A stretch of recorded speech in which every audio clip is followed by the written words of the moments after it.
하나님께서 오늘 우리에게 주시는 말씀 마태복음 25장 1절부터 10절 말씀을 함께 읽겠습니다. 우리 한 절씩 교독하겠습니다. 마태복음 25장 1절부터 10절까지의 말씀입니다.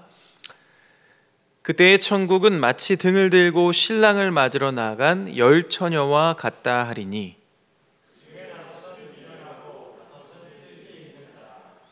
미련한 자들은 등을 가지되 기름을 가지지 아니하고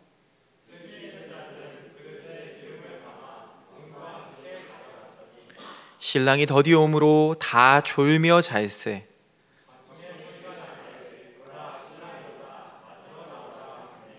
이에 그 처녀들이 다 일어나 등을 준비할세.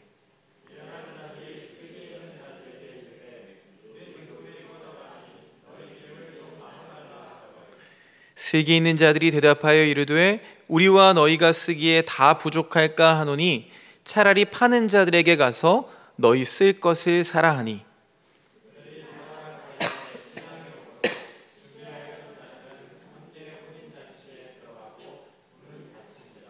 아멘. 어느덧 가을 바람이 선선하게 불어옵니다.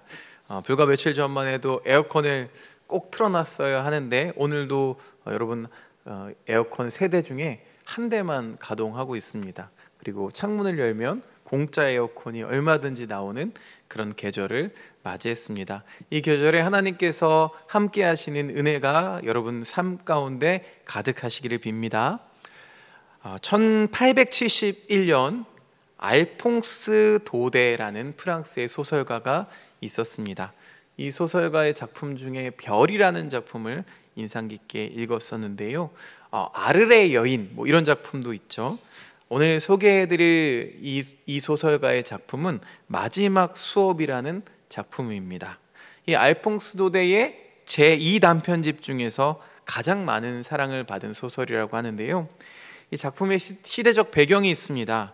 알자스와 로렌스의 귀속 문제 때문에 프랑스와 독일 사이에 프로이센과 프랑스 전쟁이 벌어지고 있던 그런 때였습니다.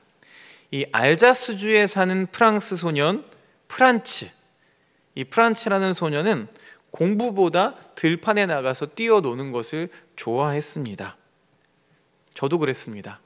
근데 보통 때처럼 교실에 늦게 도착해서 프란츠가 교실에 들어왔는데 이 교실 분위기가 이전과는 사뭇 다른 거예요. 무거운 교실 분위기에 놀라며 당황했습니다. 교단 위의 선생님은 평소처럼 편한 복장이 아니라 정장 차림을 하셨고 또 교실 뒷자리에는 마을 사람들이 다 와서 앉아있고 서 있었습니다.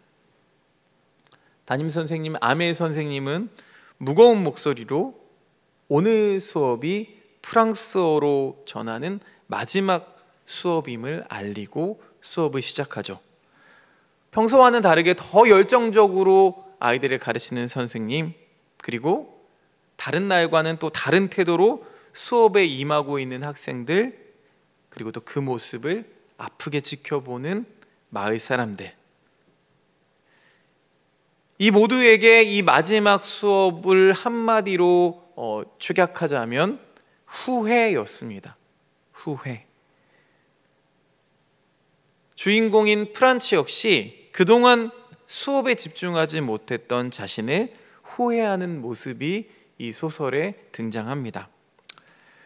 여러분, 마지막이란 그것이 어떤 것이라고 할지라도 마지막을 맞이하는 우리를 무겁게 하고 때론 또 두렵게 만듭니다.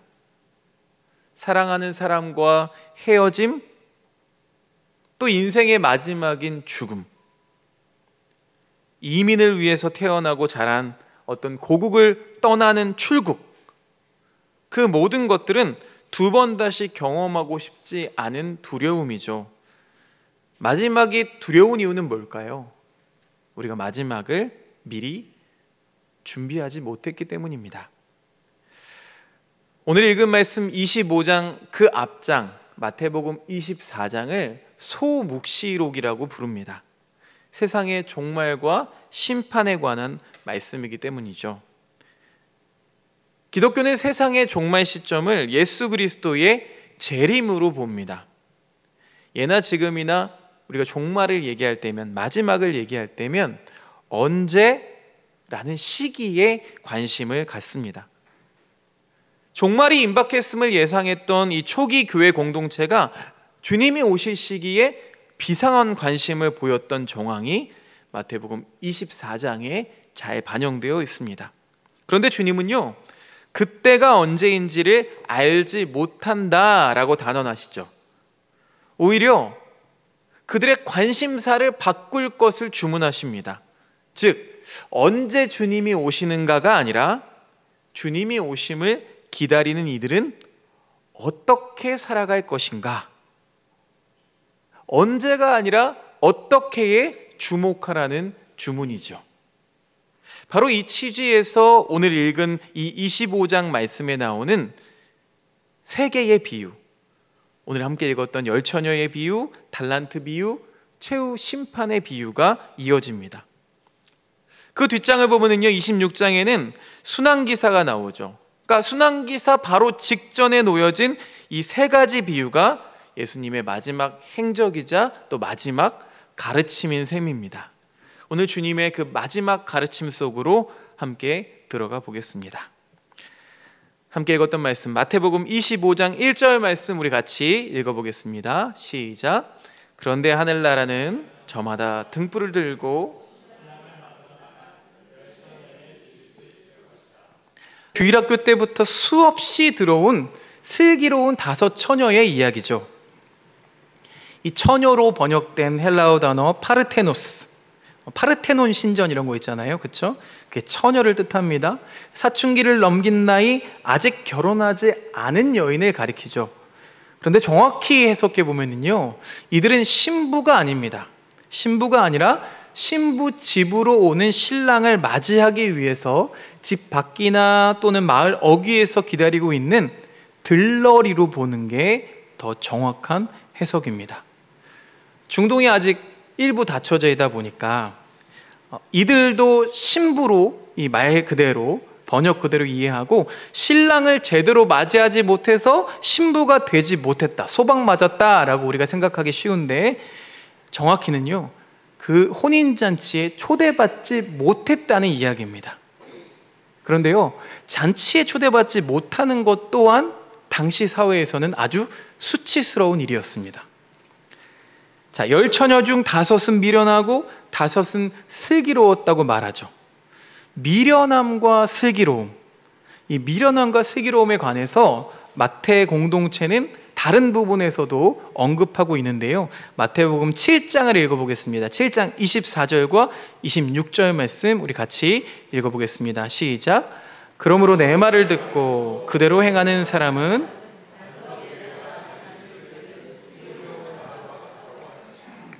나의 이 말을 듣고서도 그대로 행하지 않는 사람은 모래 위에 자기 집을 지은 어리석은 사람과 같다고 할 것이다. 자, 주님의 말씀을 들은 것은 동일하지만 이 지혜로움과 어리석음이 무엇에서 판가름 나게 되나요?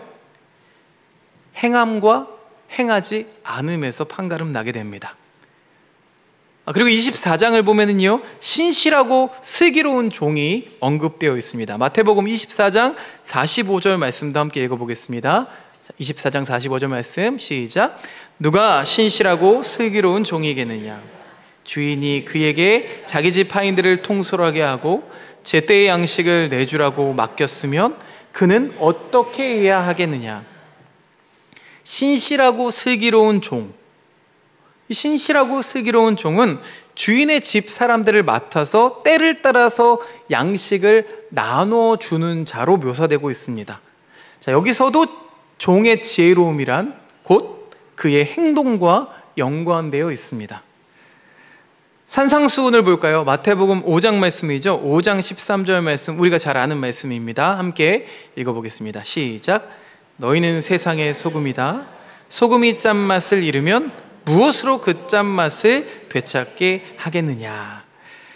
맛을 잃으면, 맛을 잃다라는 동사는요, 모라이노, 어리석다, 모로스에서 파생된 동사입니다. 그러니까 형용사랑 어리석다라는 형용사랑 연결된 단어예요. 그래서 정확하게는 어리석게 하다라는 뜻을 가지고 있습니다.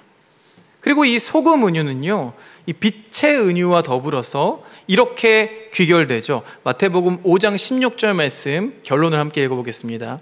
5장 16절 함께 읽겠습니다. 시작. 그들이 너희의 착한 행실을 보고 하늘에 계신 너희 아버지께 영광을 돌리게 하여라.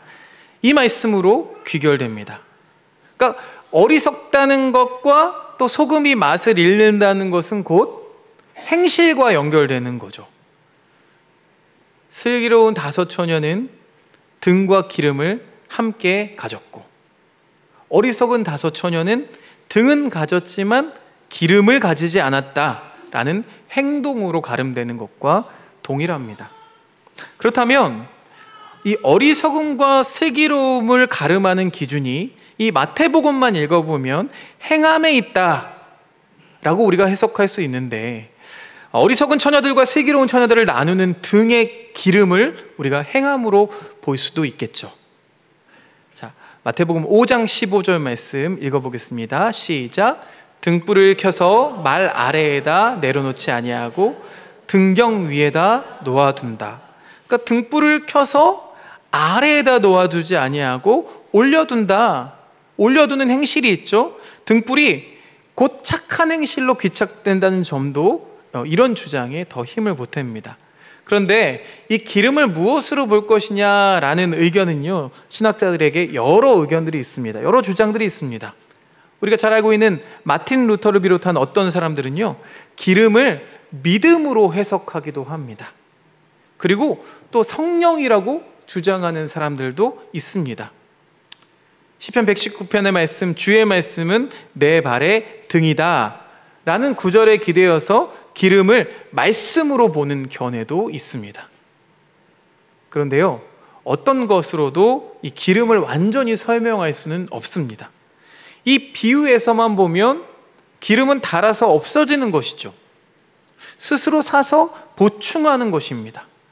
그러나 착한 행실이나 믿음이라는 것은 기름처럼 닳아서 부족해지는 것이라고 할 수는 없겠죠. 또 믿음이란 주님이 주시는 것입니다. 어디에선가 사올 수 있는 게 아니죠. 또 착한 행실을 기름처럼 보충해야 하나님 나라에 들어간다라는 견해는요, 위험한 견해입니다. 온당해 보이지가 않습니다. 그런데 한 가지 분명한 사실이 있습니다. 등잔이나 등불이 보이는 것이라면 기름은 잘 보이지 않는다는 거죠. 기름은 등불이 켜져 있도록 그것을 가능하게 하는 힘입니다. 에너지죠. 그런 면에서 이 착한 행실을 등불이라고 우리가 한다면, 기름은 이 착한 행실을 하게 하는 어떤 원천 또는 바탕이라고 할 수 있습니다. 외부로 드러나는 모습이나 행동, 이면에 있는 어떤 내적 관계나 내적 동기, 마음의 상태라고 할 수가 있습니다. 신랑을 기다리고 있다는 것을 외적으로 표현하는 것이 이 등불이라면, 기름이라는 것은 이 신랑과의 관계를 충만하게 하는 친밀함, 교통, 사귐, 사랑을 말하는 건 아닐까요? 기름이 없어져서 부족해질 수 있는 것처럼 언제든 관계는 소원해질 수 있습니다. 그리고 또 회복될 수도 있습니다. 기름이 있어야 등불이 켜지는 것처럼 주님과의 신실한 관계를 맺는 사람은 그에 따른 빛된 행동, 선한 행동, 진실한 순종을 할 수가 있습니다. 그런데 문제가 하나 있습니다. 문제는요, 신랑이 더디 오는 데서 비롯됩니다. 예나 지금이나 신랑들은 더디 옵니다. 밥상 다 차려놨는데 더디 오죠. 신랑이 늦게 오리라고 예상하는 사람은 없었습니다. 초기 교회 공동체도 하늘에 오르신 예수님께서 속히 돌아오실 것이라고 말씀하셨기 때문에 그 말씀 그대로 믿었습니다. 한 세대를 넘기지 않을 거라고 확신했던 그리스도인들이 아주 많았습니다. 그런데 그 신랑의 오심은 오늘날까지 지연되고 있습니다. 이 때문에 그리스도인들의 믿음과 희망을 무디게 만드는 가장 큰 요인이 되어버렸습니다. 신랑이 더디 오는 형국에서 기다리던 모든 사람들이 졸며 잡니다. 어쩔 수 없는 일이죠. 체력은 한계가 있으니까요. 우리는 이 말씀을 읽으면서 깨어 있으라 라는 말씀 때문에요, 13절 말씀 때문에 어리석은 처녀들은 다 잠이 들었고 슬기로운 처녀들은 깨어 있었다라고 억측하기도 합니다. 저도 어렸을 때 그런 연극을 본 기억이 있는 것 같아요. 그런데 말씀 보니까요, 5절 말씀 보니까 모두 잠들어 있었대요. 모두 다 잠들어 있었어요. 신랑이 왔다는 소리를 듣고 나서야 비로소 일어났다라고 기록하고 있습니다. 그러니 깨어 있으라는 말은요, 잠들지 말라는 의미가 아니죠. 한편 신랑이 너무 늦은 시간에 왔기 때문에 기름을 사러 갈 가게가 없었다고 생각하는데, 그래서 준비할 수 있을 때 미리 준비해야 합니다 이렇게 해석을 하는데요, 당시 유대 사회에서 이 혼인잔치라고 하면 한 집안의 잔치가 아닙니다. 마을 전체의 잔치인 거죠. 제가 이번 주간 아니라 지난 주간에 라오스를 방문했습니다. 마침 그 기간에 우리 선교사님의 제자 중에 3명의 청년들이 대학 졸업을 맞았어요. 그랬더니 시골 마을에서 일가 친척들이 다 모였습니다. 부모님만 온 게 아니라요, 이모도 오고 뭐 조카들도 오고 일가 친척들이 다 모여가지고 2박 3일 동안 축하를 하더라는 거예요. 이렇게 용돈 쥐어주면서 이제 돌아가시라고, 차비도 쥐어주면서 돌아가시라고 하니까 겨우 돌아가셨대요. 며칠간에 밤을 새면서 축하하는 거예요. 우리 문화, 지금 현재의 문화에서는 너무 과한 축하 파티죠. 그런데 그 문화에서는 길게 축하하는 게 관례입니다. 그러니까 이 당시에도 똑같았어요. 기름을 사러 갈 수 없다는 말도 사실과는 다릅니다. 마을 잔치가 열리면 대목이기 때문에 가게들도 24시간을 운영할 정도로 모두의 잔치였다는 거죠. 그런데 그런 잔치에, 모두의 잔치에 초대받지 못한다는 건 참으로 비극이 아닐 수 없습니다. 자, 이어서 7절 말씀 우리 한 목소리로 읽어보겠습니다. 7절 말씀 시작. 그때에 그 처녀들이 모두 일어나서 신랑이 온다는 소리를 듣고 깨어난 여인들이 등을 준비합니다. 10처녀 모두 등을 가지고 있었지만 그중 5처녀에게는 기름이 없었어요. 그래서 기름을 나눠달라고 동료들에게 부탁합니다. 그런데 그 답변이 기가 막힙니다. 답변 25장 9절 말씀 함께 읽어보겠습니다. 25장 9절 시작. 그렇게 하면 우리에게나 너희에게나 다 모자랄 터이니 안 된다. 안 된다. 거절의 이유를 말 그대로 우리에게 있는 기름으로도 충분치 않다라는 뜻으로 읽어야 될까요? 그 양으로 우리가 읽어야 될까요? 이 말씀을 읽기에 따라서는 기름을 가진 처녀들이 매우 이기적이고 매몰차게 보이죠. 하지만 다시 한번 생각해 보면요, 불붙은 초가 다른 초에게 자신의 불꽃을 나누어 줄 수는 있지만 초 자체를 나누어 줄 수는 없는 노릇이죠. 촛불이든 등불이든 자신에게 있는 기름, 이 파라핀으로만 타올라야 합니다. 더 쉽게 설명드리자면 열매를 나눌 수는 있지만 열매를 맺는 나무를 나눌 수 없는 것과 같습니다. 사랑의 행동, 우리의 사랑의 행동은 나눌수록 좋지만 그 행동의 에너지 원천인 하나님과의 관계, 그 사랑의 관계 자체를 나눌 수가 없는 겁니다. 사랑의 행동은 남과 나눌 수 있어요. 그 행위를 있게 하는 그 사랑 자체는 나눌 수가 없다는 말입니다. 제가 지지난주 말씀에서처럼 마음을 다하고 뜻을 다하고 힘을 다하는, 쪼개어지지 않는 온전한 사랑, 그 사랑이 우리에게 요구된다라고 전해드렸는데, 그것처럼 나누어지지 않는 온전한 기름이라야 이 사랑의 불을 밝힐 수가 있습니다. 속옷을 달라는 자에게 겉옷을 주라는 것이 그리스도의 명령이고, 우리는 재물이나 지식이나 능력과 힘은 이웃과 나눠야 합니다. 그러나 하나님에 대한 그 사랑을 누군가와 나눌 수는 없습니다. 그리스도와의 관계를 남과 공유할 수는 없습니다. 오늘 말씀에서 눈에 띄는 대목이 있는데요, 뒤늦게 기름을 사온 처녀들이 닫힌 문을 두드리면서 주님을 부릅니다. 근데 주님은 그 여인들에게 이렇게 말씀하시죠. 나는 너희들을 알지 못한다. 이와 비슷한 장면이 마태복음 7장에도 있습니다. 마지막 날에 많은 사람들이 주님, 주님 하고 부르면서 자신들은 주님의 이름으로 예언을 했고 귀신을 쫓아냈고 많은 기적을 행했습니다 라고 말합니다. 그런데 주님은 그들에게 나는 도무지 너희를 알지 못한다 라고 매정하게 말씀하십니다. 내가 주님을 알고 주님의 이름으로 무엇을 한다는 것과 그런 나를 주님이 아신다는 것은 여러분 별개의 문제라는 사실입니다. 이 비유가 우리에게 들려주는 바는 내가 주님을 안다고 하는 그 사실이 소용이 없다는 것입니다. 중요한 건 주님이 나를 아시는가에 있습니다. 어떤 그리스도인들은요, 당연히 주님이 나를 아신다고 자신합니다. 머리털까지도 새 신바 되었다.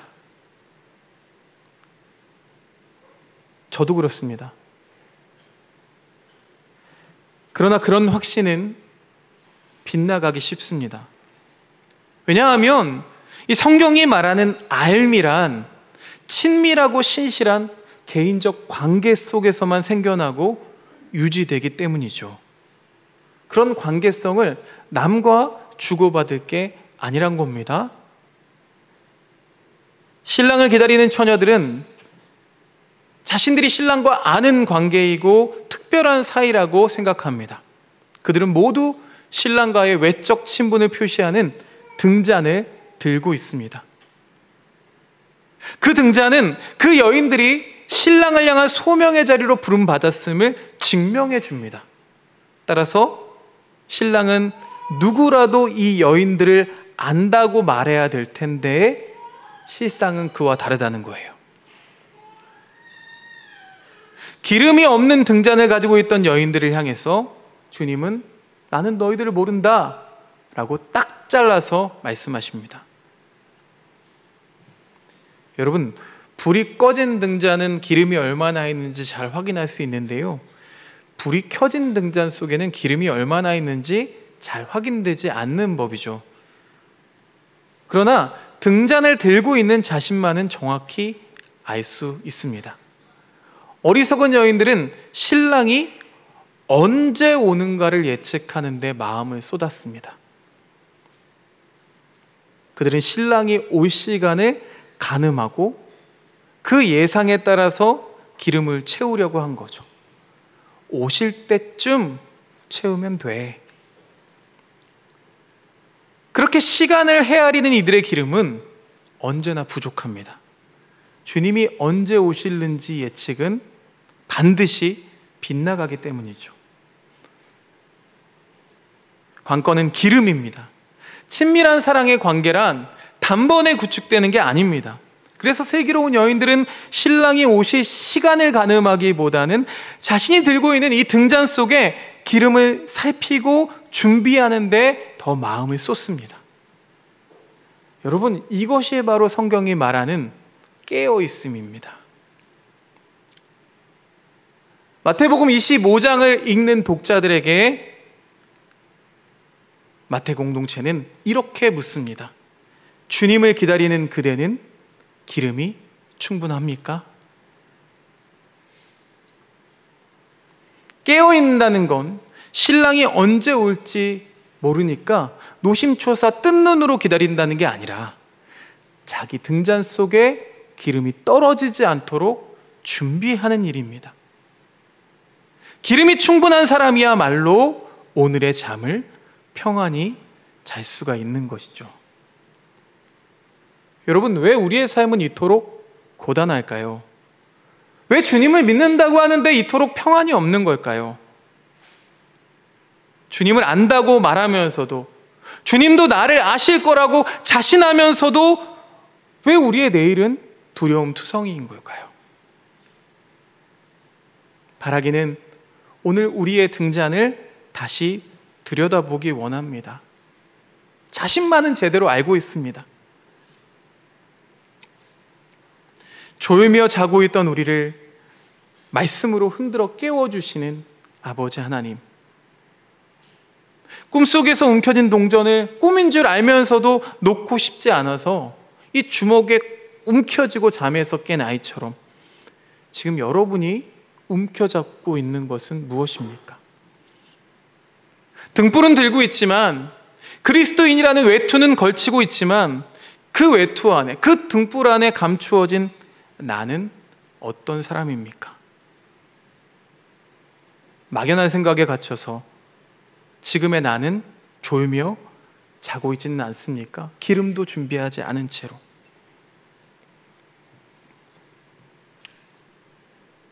주님이 오늘 말씀하십니다. 우리 모두에게 그 충만한 기름을 채우라고, 하나님의 그 관계성 안으로 더욱 들어오라고 말씀하십니다. 그 관계가 충만한 자야말로 주님과 함께 영원한 천국잔치의 기쁨을 누리게 될 줄로 믿습니다. 그 기쁨을 누리며 평안한 삶을 살아가시는 저와 여러분들 되시기를 주님의 이름으로 축원드립니다.